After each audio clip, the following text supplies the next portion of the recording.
I quote a character from Love in the Time of Cholera who grew up poor, became a rich industrialist, and someone called him rich.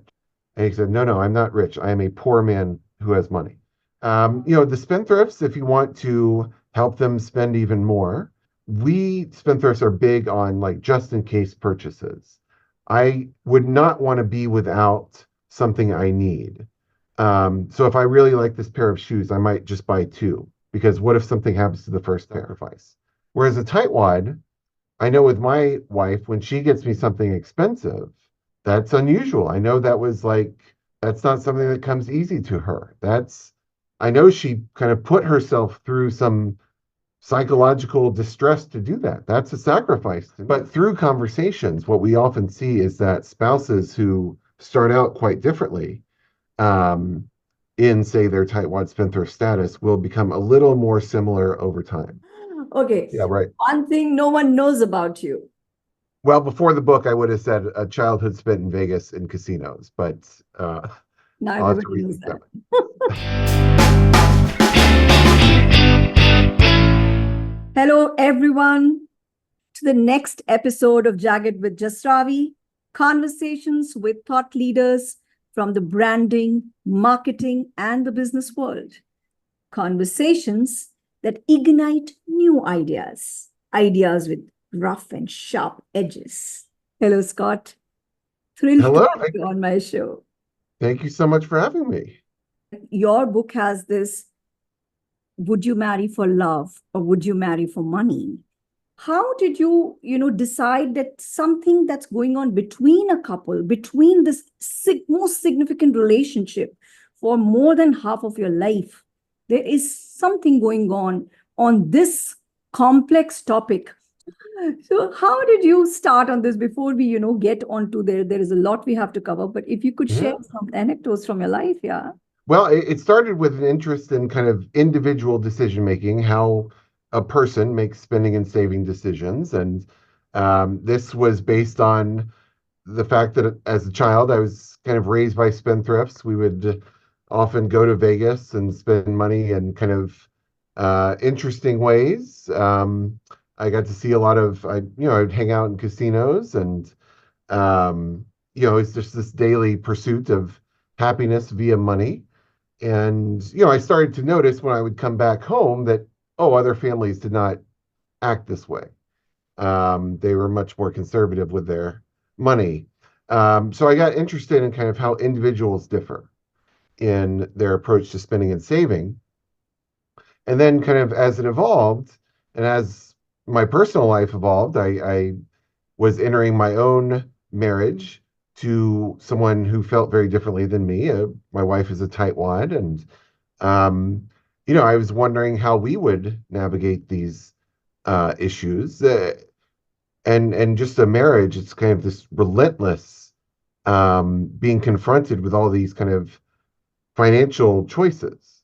Even if it's not explicitly financial, there's often a financial component to it. Like, what kind of sports or hobbies are the kids going to be into? You can't get away from the money aspect. So, um, yeah, kind of my own relationship kind of sparked an interest in how other couples navigate these decisions. So since you use the word tight wad, and Yes. that there are lots of synonyms, but this is such a good term because it doesn't have that much of an emotional overload on it. I mean, as compared to a miser, stingy, or uh, Yeah.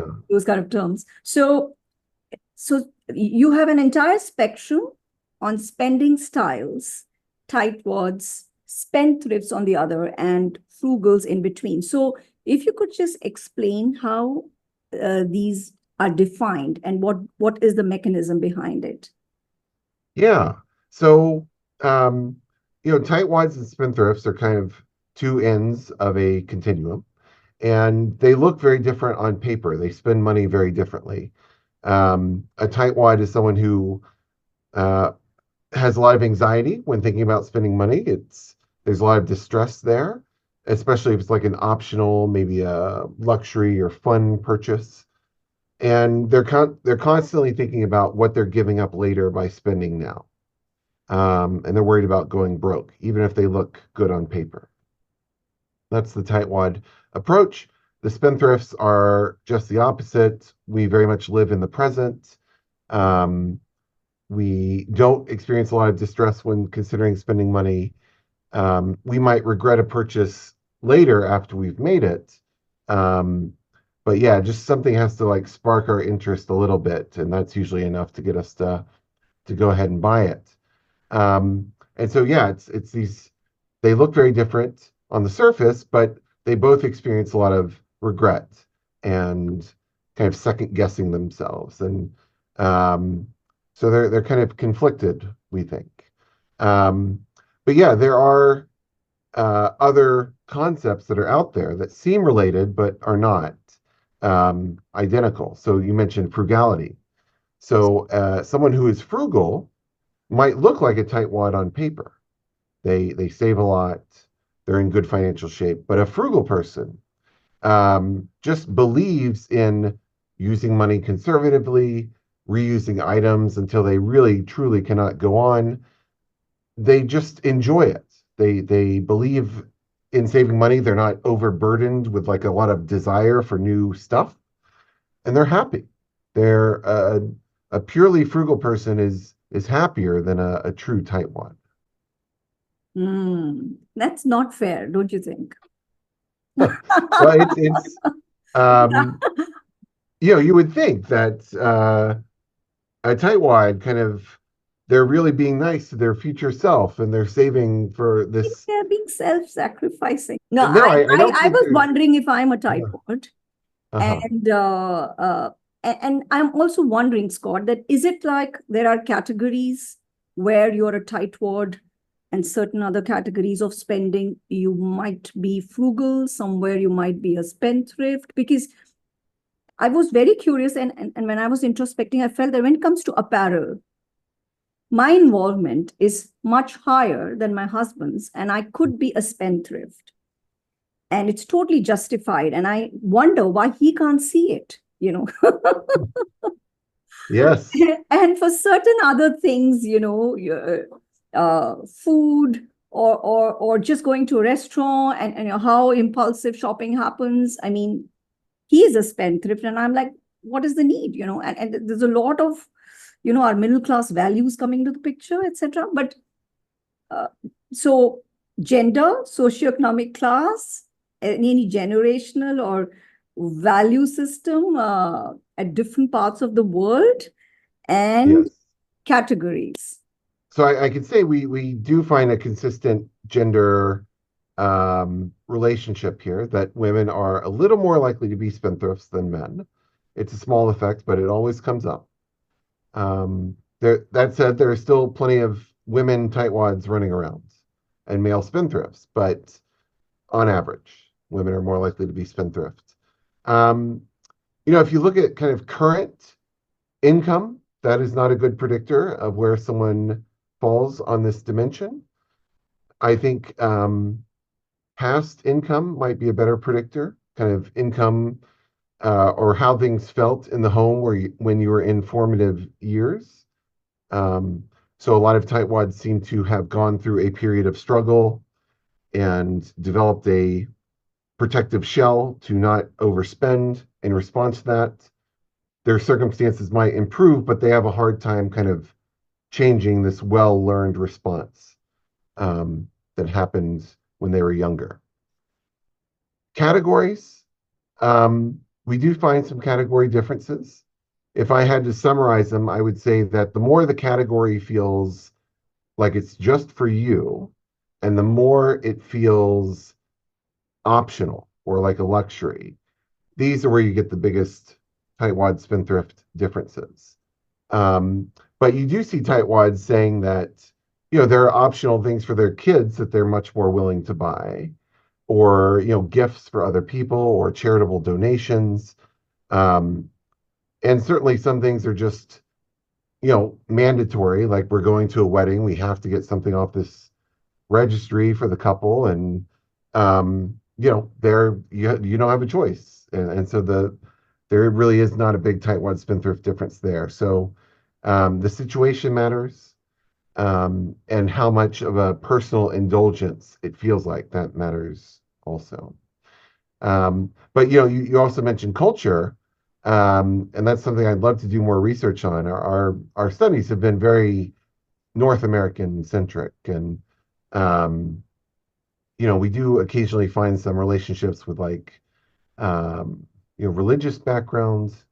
Those are tend to be small, but I'd love to do more cross-cultural work here. Putting this out there for couples to reflect on is such a big gift, because the moment we introspect, these conversations primarily have had to be deeper ones for us, me and my husband, I would say, because, I won't have a bigger sample, or some friends who confided in you, now and then, that through this, you've got a window into what they have experienced, and what shaped in terms of how they believe. So, like you beautifully explained, that it's always the context in terms of the situation and perhaps the intention, and but knowing that this is something that you have to understand and be thoughtful about itself is a huge savior, because of all those differences that crop up. So conflict and money, and the managing of the accounts, managing of the money. You've talked about joint accounts, and that was very interesting. And I was discussing with my husband. I was like, "Oh, we don't have a joint account." He said that's tax purposes, but it's we more or less operate as our money. Uh, Sure. and anyways, one person is more involved, or kind of gets this whole tax and managing business more than the other one. It's like department things. So what would you say about these aspects, the conflict, the joint account, the individual spending within that, and the financial translucency that you mentioned? Yeah. Yeah. No, I think yeah, one point of the book is that it really matters how the money is labeled and how it moves through the home. Um, that can affect kind of how together we feel. Um, you would love to avoid scorekeeping if at all possible.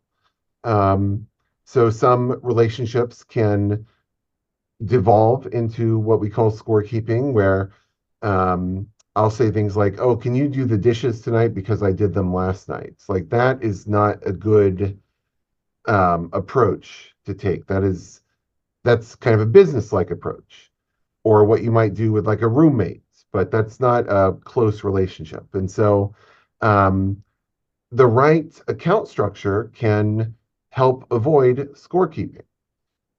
It can also do other things like, if there's a big income difference between the two partners, I would love to um, put that in the back of our minds as much as possible and blur those income differences. Um, I would love all incoming money to just kind of be considered our money. It's not like I get a paycheck into my account and then I chip in some amount to some shared accounts. That's scorekeeping. So I think a joint account is good for absorbing all incoming money, immediately making it our money, um, and getting away from scorekeeping that way. Now, that said, I don't think only a joint account is a good thing. You don't want too much transparency, because if we keep seeing every single um, purchase that the other person makes, we might have some comments on that. We might have some feedback for them that, why do you need to spend so much on shoes or hair products, or um, things that you enjoy, that, or hobbies that you have that I don't understand. Um, and you can squash the other person's excitement, their interest, um, you know, whatever makes them happy, by someone else kind of looking over their shoulder constantly. You need some individuality and autonomy, even in a close relationship. So that's why I like separate accounts, kind of on the back end of that joint account, where we each get to take some of our money and spend it without the other person doing a line by line inspection.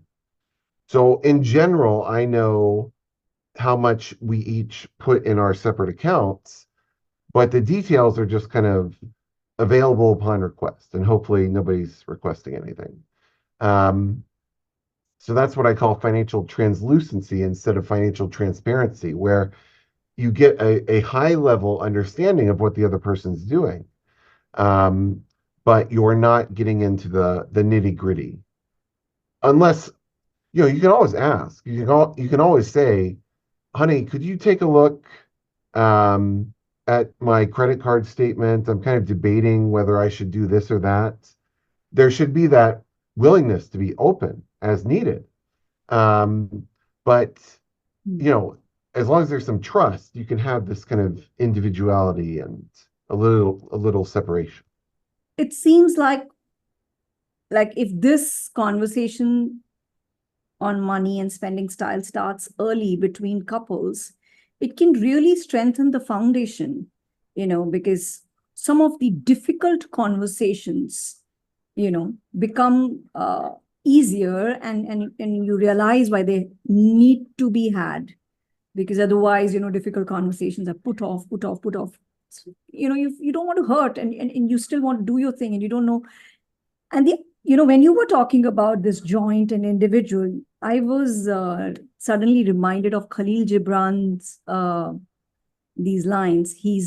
You must be familiar, the prophet, and he says, "Eat from the same loaf, but from two different plates."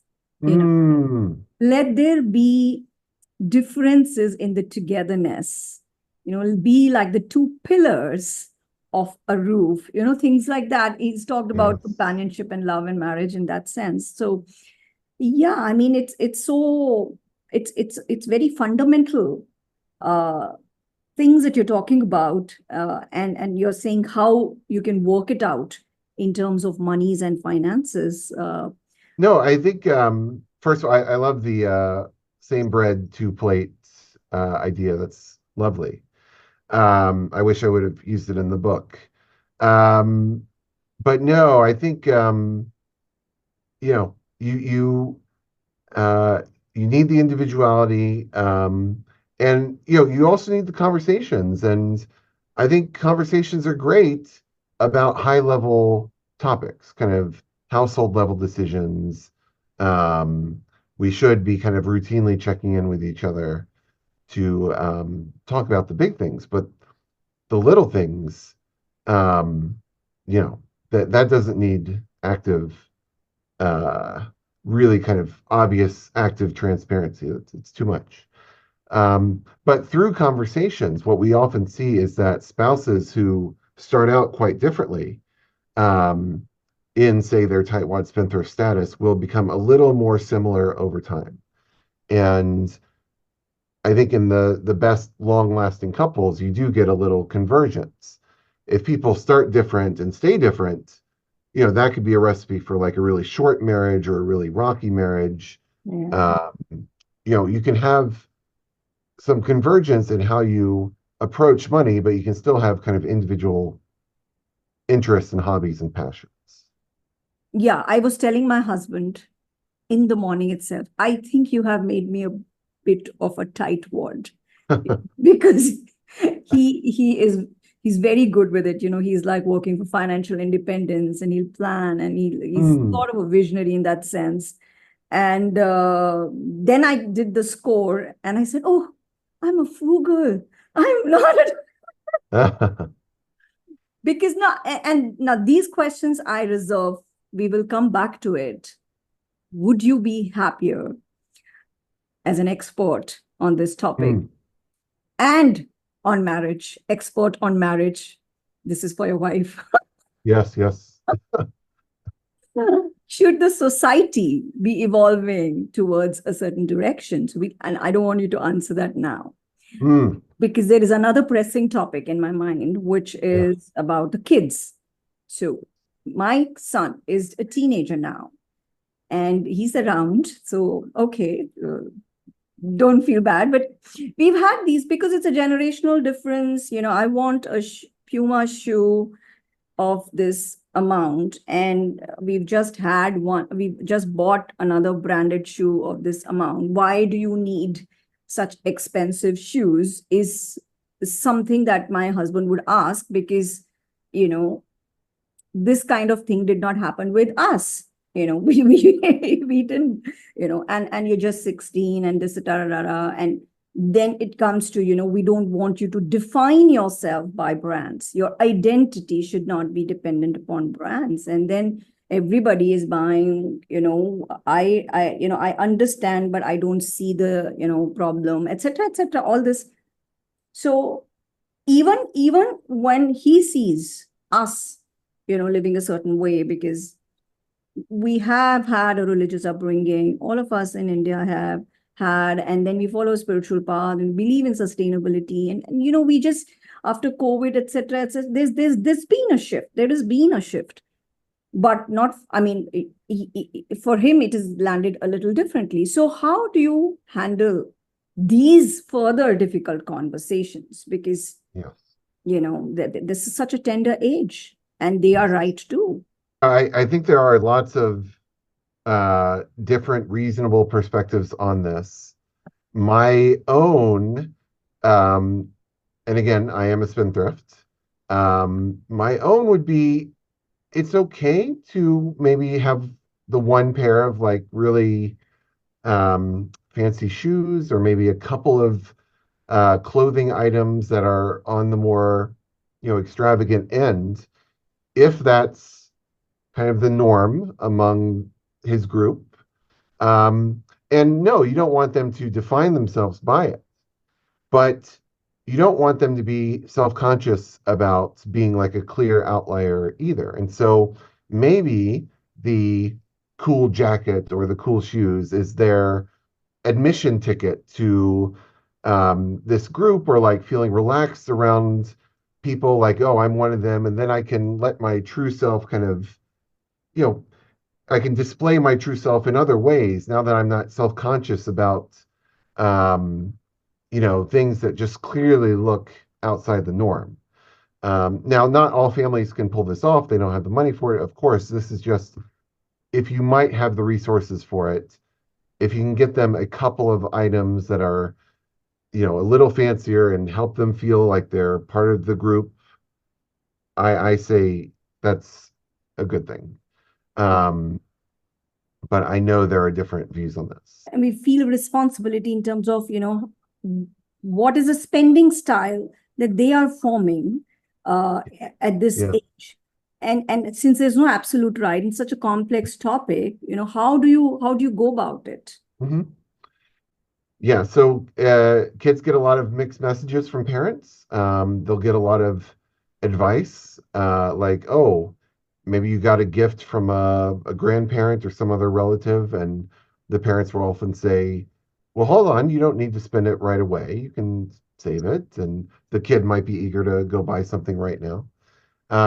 So they might get that advice, but then they see the parents buy themselves something very, extravagant or optional or luxurious, and the kid might be confused, like, wait, you told me to save, but you're out there spending. um, and so the question becomes, when they see these conflicting things, what are they more likely to be influenced by?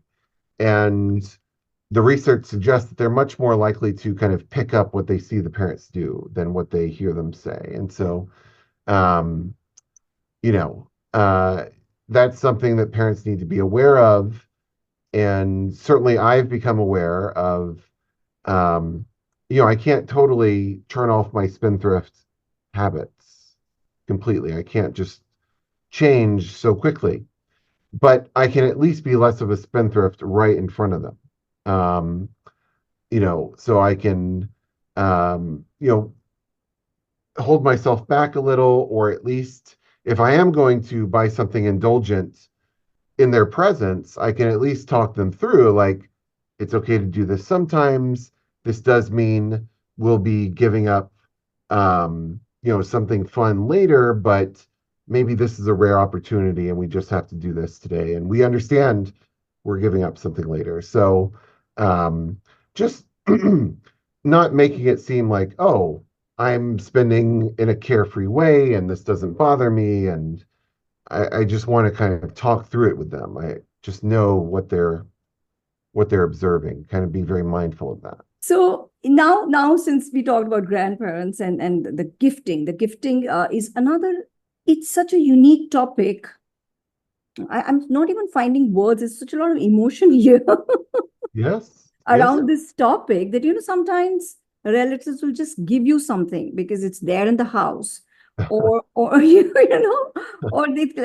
they should give because you visited, etc., and you don't know what to do with it, and it just gets passed on or given away, and sometimes it's just there for years and you don't know what to do with it. Leave all that. I don't gift enough to my husband, and I acknowledged and I confessed to him, and I said, you do that all the time and I don't. And I also make the mistake of asking him, what do Oh, you what he need? So, wants? yeah. Yeah, So yeah, this topic is so amazing. And I would like to understand why chose this to cover this in this topic, because it yeah. is significant, Yes. surprisingly. And how should couples go about dealing it, because it won't stop there. It will get passed on to the kid as well, and I'm Sure. sure I have taken this from my mom.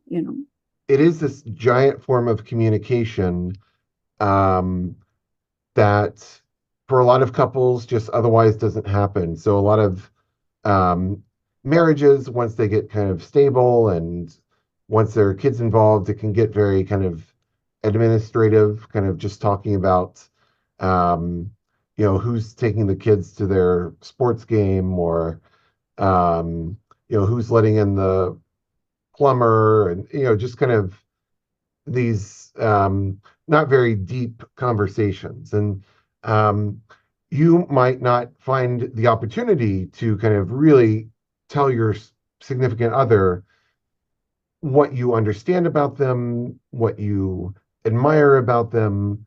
Um, you might just not find the right moment to kind of get into that kind of deep discussion. Um, so the gift is really that opportunity to kind of make your partner feel seen and understood and appreciated. Um, so you don't want to kind of mess up those occasions by, for example, just asking them, "Oh, what do you want me to give you for your birthday?" Um, you know, if I give you what you asked for, you at least know that I'm willing to please you and kind of put out fires and avoid a fight. But there's no chance for me to kind of um, give you a gift that makes you feel understood. Um, so that's why I say that to be a good gift giver, you have to be kind of curious about your partner and take time to kind of explore their inner psychological world, and set aside time to kind of ask about, like, what are they excited about? What are they curious about? What are they anxious about? Really kind of get in there. And, um, I think these conversations happen a lot kind of at the beginning of a relationship, but they can kind of go away over time. So it's really important to set aside time to kind of do this exploration. Um, yeah, and so it's a critical opportunity to really improve the relationship. Sure. Here's the question. So if you understand your significant other and you're supporting with time, with insights, with like not in a physical form but in other ways, why still a gift can add a layer to it? A. B, when you mentioned sacrifice, when you talk Yeah, about in the space of the gift. So because I felt like you also said that it's there in the initial years and then it tapers down. This also, I don't know, I felt there is a sense of vulnerability around giving a gift, Yes. suppose it's a surprise and you give, and the other person doesn't like it. Or maybe because you're a tightwad and I'm a spendthrift, and oh my God, did I really need it? And if that kind of a thing happens and goes unaddressed couple of times, then people withdraw into like, let it be, let me ask, let me, like you say, saves a disaster. Yes, yes. So this is again a very significant conversation that goes unaddressed. Yeah. No, I think yeah, a relationship needs surprise and novelty and unexpected happy things. Um, one way that I recommend doing that is like, you know, downloading an app to like give you like 4 or 5 reminders a year at randomly spaced times to like consider giving your partner a gift today or this week. And there's no occasion, they're not expecting anything. So it could be something small, but still it's so surprising, it's out of the blue. Um, that could be kind of in a nice, easy way to kind of inject a little surprise and novelty into the relationship. But we also know that sacrifice, a good gift requires some sacrifice. Um, I need to know that this wasn't super easy for you to find or obtain. Um, and so I note that tightwads and spendthrifts have to demonstrate sacrifice in different ways. So if a spendthrift partner gets me something very expensive, that's nice, but I see them get themselves expensive things all the time. I know that's not a big deal for them. So a spendthrift to really sacrifice, they really have to like plan something or track something down or do some research or make some phone calls, put the time in. That's a sacrifice. Whereas a tightwad, I know with my wife, when she gets me something expensive, that's unusual. I know that was like, that's not something that comes easy to her. I know she kind of put herself through some psychological distress to do that. That's a sacrifice to me. And so, um, a tightwad, it still needs to be a thoughtful gift, but for them spending money, that's a real sacrifice. So you have to think about kind of what your partner knows about you and what would represent a sacrifice given what they know about you. Hmm. Hmm. So it boils down to how well you understand, and yeah, Yes. and the surprise aspect. I think randomly 4 occasions in a year is a good thing, because otherwise, Yeah. yeah, I mean, it becomes a Valentine thing, and then, or so how biases and nudges, do you think? Because you've already said that for strong couples, it will happen that they will, veer towards a similar spending style, Mhm. even if it is like a bit of sacrifice from both sides, but other nudges that can be taken to support this. And how can one identify one's own biases? One way to kind of learn about yourself is to kind of, um, you can complete the so-called Tightwad Spendthrift scale and, um, read about kind of typical tightwad and spendthrift behavior, and you might notice like, oh, okay, I kind of do things like that. But yes, you can do things in your own kind of so-called choice architecture, the way you kind of approach shopping and spending and saving to kind of correct for some of your tendencies if you want to. So like a tightwad, if you want to loosen up a little bit, uh, actually, ironically, budgeting can be a good thing. We tend to think about budgeting as like a way to reduce spending, but you can also kind of budget to pre-commit to having some fun. You can set the money aside, earmark it as like money for optional purchases. And so it's there when you encounter something that you might otherwise be afraid to spend on. Because a tightwad can't justify these optional things in the moment, but if the money's already earmarked and sitting there, then they can, um, that helps loosen them up. Um, and so, retailers are certainly looking to help tightwads loosen up, um, spend more. Nobody's really looking to help spendthrifts spend less in a shopping environment. So it's kind of incumbent upon them to, um, increase their own pain of spending money. And, this is what I did when I was in grad school and I had very little money. I had to train myself to be a temporary tightwad. I would pay in cash as much as possible. I would train myself to feel pain when I would withdraw money from the bank and then feel pain again when I would spend the money. So I had all these like psychological speed bumps that I would set up, moments to kind of reconsider, like, do I really want this? Um, if I had to pay with a card, I would pay with a debit card and I would collect receipts and go home and enter the purchase into like an Excel file so I could kind of really experience the money leaving my possession. Um, and you just want to make it like obvious that the money is leaving you.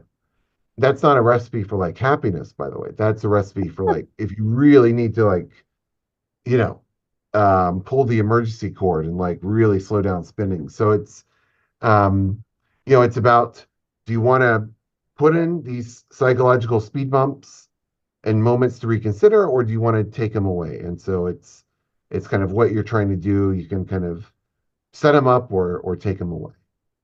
You talked about retail messages, and I was thinking, uh, like they say, best of both worlds, great quality and very good price. This is like your tightwad wife and yourself Ah, both will agree on this yes. buy. So that's like a marketing message. How else can marketing messages? Yeah. What should do they need to reassure a tightwad more and excite a spendthrift more? I mean, because other aspect that I wanted to ask Yeah. Scott, and I don't know if this is a subset only, that's why I'm mentioning it here, because we do a lot of consumer profiling all the time, and we say, okay, demographics and psychographics, and then we say, okay, relationship with category, because home care stuff, it's not conspicuous, you behave differently. Conspicuous consumption, where you stay and what kind of circles you move in, you behave differently. So the spending style is never even in consideration, because like you said, it's not about what it is on paper. It Yes. is about what is the internal dialogue about it, how do you feel about it. So yes, tell us, can this be an additional dimension that must get considered or picked up? You know, marketing messages could probably benefit from thinking more about this. And, um, you can help tightwads by framing things that might seem like an indulgence instead as an investment. Um, so, you don't get the massage because it's enjoyable to get the massage. You get the massage because it will make you a more productive worker or a nicer parent or a better friend. Um, if we can take away some pain, you'll just be you'll do better down the road. It's not about that hour of the massage, it's about later. And so um, yeah, some messages I think could be reframed to help tightwads. They like investing, or they like the idea of purchases as investments. Spendthrifts, we are already gifted at thinking of everything as an investment. So we don't need help there, but the tightwads could benefit from that. The spendthrifts, if you want to help them spend even more, you just need to understand that we spendthrifts are big on like just in case purchases. I would not want to be without something I need. So if I really like this pair of shoes, I might just buy two because what if something happens to the first pair? I wouldn't want to be without these shoes. Mhm. So if I like a shirt, I'll buy like the shirt in like six different colors. And so if you give them or remind them that, you know, they might be without something they like. They might like buy a second, um, a second version of it, or just buy two. Um, so the motto for Spendthrifts is like, we'd rather be looking at it than looking for it. We like to have it just in case on hand. And what is the motto for a tightwad? What is the motto for it? Yeah. Um, That's that's a good question. So, um, I quote a character from Love in the Time of Cholera, who grew up poor, became a rich industrialist, and someone called him rich, and he said, "No, no, I'm not rich. I am a poor man who has money." Uh, Um, that is kind of the tightwad mentality. Wow, wow. This is amazing because I know there are other stories you have in the book which kind of really explains it, how this can be such a big problem, the pain of spending, like you say, and that's a big, introspection point. This is a new topic and a significant topic in the whole discourse of marriage and money. Yeah, I mean, wealth and emotions, yes, but money and happiness and couples is a completely new discourse. And if you had to get a sense of how our society is evolving, and if you had to give us a sense of, if at all there are any shoulds of which Mm, direction we should evolve in, because like you say about investing and instant gratification, I mean, there's a whole lot of conversation around that. Yes, one is increasing more than the other, but we human beings should start thinking long term. Everything should be about slow consumption, slow productivity, slow everything. So yeah. in terms of the spending styles for a happier planet, because like they say, each family happy, the society is happy. So Mm. one couple at a time. And you're looking at a crystal ball. What is the direction where we are moving, and what is the direction that you'd like us to move?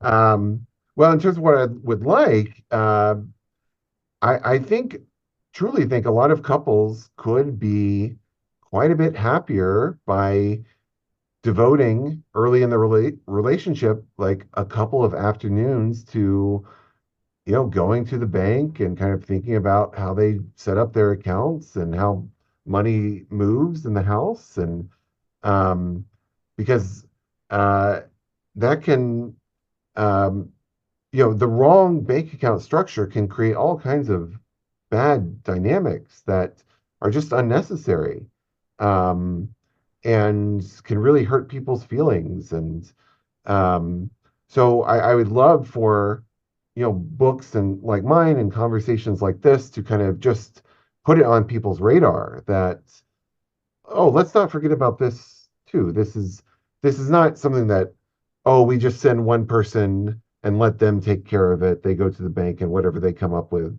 that's what it'll be. Like, let's actually talk about this a little bit and think what is best for us.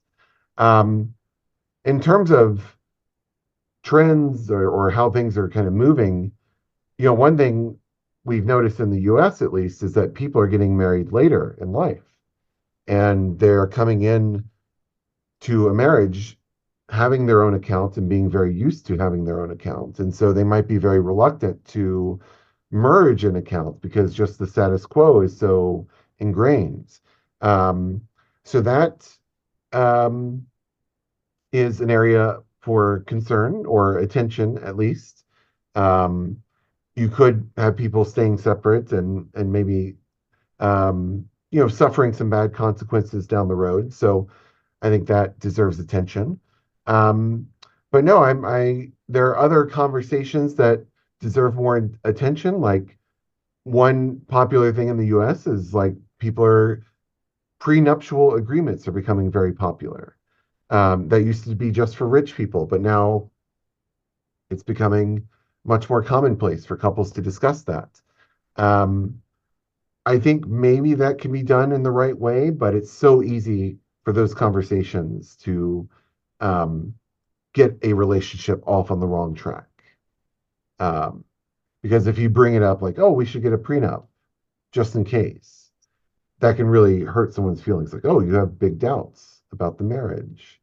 Um, so I think that needs to be discussed more carefully and more research needs to be done. Um, but yeah, it's a exciting area to be in, certainly. You would not want couples to be a little more frugal for the sake of a sustainable planet? To be Um, yeah, no, I think when couples disagree, one of the pieces of advice I say is like, if it's about like a physical good, like a new TV or an upgraded car, I say usually let the tightwad win, because we know that doesn't a lot of physical material goods just don't bring a lot of um, it's easy to get that wrong. It doesn't bring a lot of long-term happiness. But if it's about an experience, particularly a shared experience, there I say usually let the spendthrift win. Um, so yeah, there are ways to spend money in both a happiness maximizing and not too kind of hard on the planet way, I would say. Um, but yeah, it's about kind of using the money in the right way, not necessarily save, save, save, but just Yeah, yeah, that's a beautiful mantra. I think, yeah, and Gen Z would totally agree, you know. yes. I love Gen Z. Experience economy and then creators economy, and I mean, you know, it's just the emphasis has shifted big time, isn't it? Yes. Oh, Okay, alternate profession could have been, detective. ah, you love Sherlock Holmes. Ah, yes, and true crime and all of that. Oh Yes, my God, yeah. and asking questions. Yes, As per your wife, your most often used phrase. I often say I'm not sure we want to do that just yet. You don't say that to yourself, she would say. Okay. Okay. Yeah, right. One thing no one knows about you. Well, before the book, I would have said a childhood spent in Vegas in casinos, but Now I'll have to everybody knows rethink that. that. Okay. A book you'd like to gift to all your friends cannot be your own. There's a great new recent book called Your Table is Ready. It's about the life of a maitre d' in New York City. It's amazing. Um, that's the one. It's Nice. about life and restaurants and everything. Superb. Okay. What would you tell your 18-year-old self? No, I would probably have some fashion advice, um, and some grooming advice, but no, keep up the good work, buddy. Okay. So if you were to devote the rest of your life to philanthropy, what cause Hmm. would you choose? I don't know. Yeah, there's so many good ones, and this might be a little off the wall, but man, I think like kids sports is so good, and I would love to bring that to more kids. And yeah, I think there's just so Lovely. much to learn, and the activity. Yes. Awesome. Totally with you. Yeah. Okay. What's a lesson that took you a long time to learn? How to give good gifts.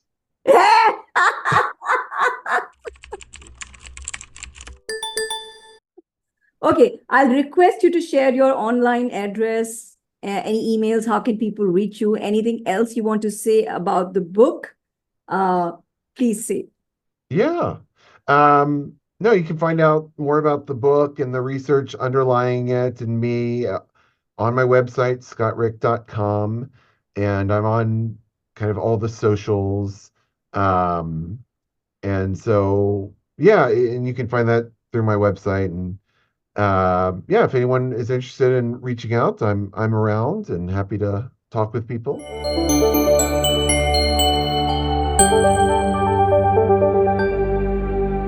It was a lovely conversation, very thoughtful and surprising, and um, and interesting. I'm a fan, and um, yeah, I'm so appreciative that you had me on. It's Yay. Thank you yeah. so much for coming, Scott.